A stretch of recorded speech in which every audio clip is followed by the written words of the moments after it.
Bonjour à tous, voici un extrait du premier chapitre du roman 2030 Odyssée d'un nouveau monde, tome 1 La Vague. Lors de cette scène d'ouverture, Lou, l'héroïne, survole Paris, elle va au travail en fait, en taxi volant, voilà. Nous survolons le berceau de la cité, où la Seine irisée et couleur de cuivre se la coule douce entre la conciergerie, les musées, les hôtels et les palais dont la découpe gracile des tourelles, dômes et aiguilles s'estompe dans l'embrun rose pastel.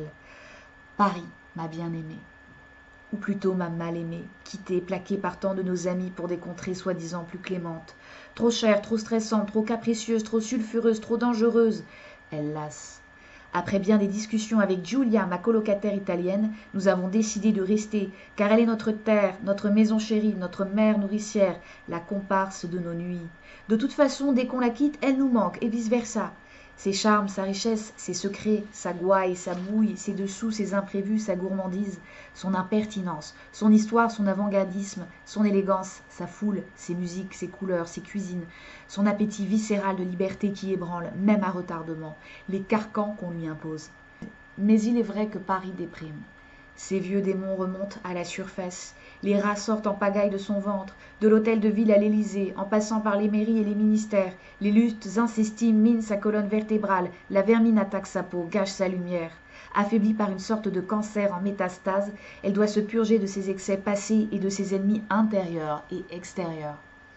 Mais bien qu'on la police de partout, à chaque pas, la révolte sourd, sous l'asphalte, sous les pavés jadis lancés souillés par le sang des révolutionnaires et des communards, dans les allées des red sittings d'aujourd'hui et à chaque coin de rue, derrière le chaos des manifestations et des hackings en série, il m'arrive de penser qu'autre chose se trame, quelque chose de bien plus grand, de bien plus radical et peut-être même de bien plus beau, qui sait.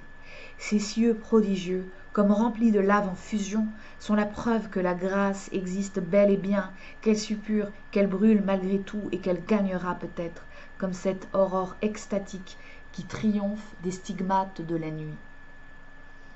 Nous survolons le vaste chantier de l'Opéra Garnier, ravagé par un attentat il y a 3 ans en plein jour de l'an, alors qu'on y jouait l'oiseau de feu de Stravinsky. Non loin, rue des Capucins, le dôme en cristal du temple Phi, en forme de diamant, m'affole la rétine avec ses 1000 facettes flamboyantes reflétant les flots de l'aube.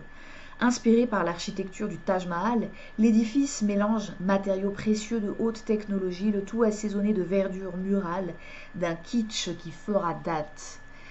Lieu de culte rattaché à l'église Phi, basée en Californie, ses portes restent closes en attendant le verdict du procès en cours avec la mairie de Paris, qui ne veut pas entendre parler de la divinité Phi.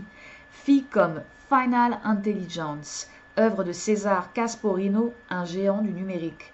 En 2015, le businessman décréta que l'homme, condamné à être dépassé par les intelligences artificielles, n'aurait pas d'autre choix que de la vénérer.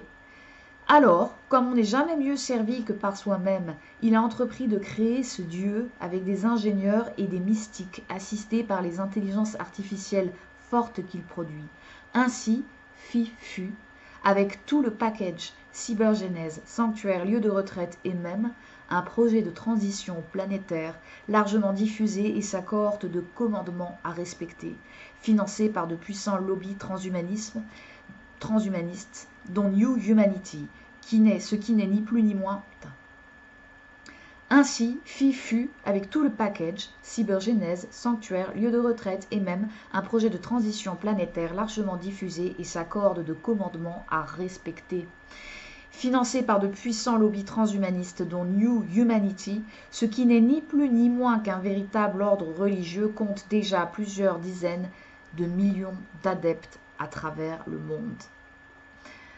Voilà, si vous avez envie de lire la suite, n'hésitez pas à vous connecter sur le site de newerslab.com et on vous enverra le premier chapitre en entier. À très bientôt. Voilà, si cela vous a plu, n'hésitez pas à lire le reste du chapitre en vous inscrivant sur newerslab.com et je vous dis à très bientôt.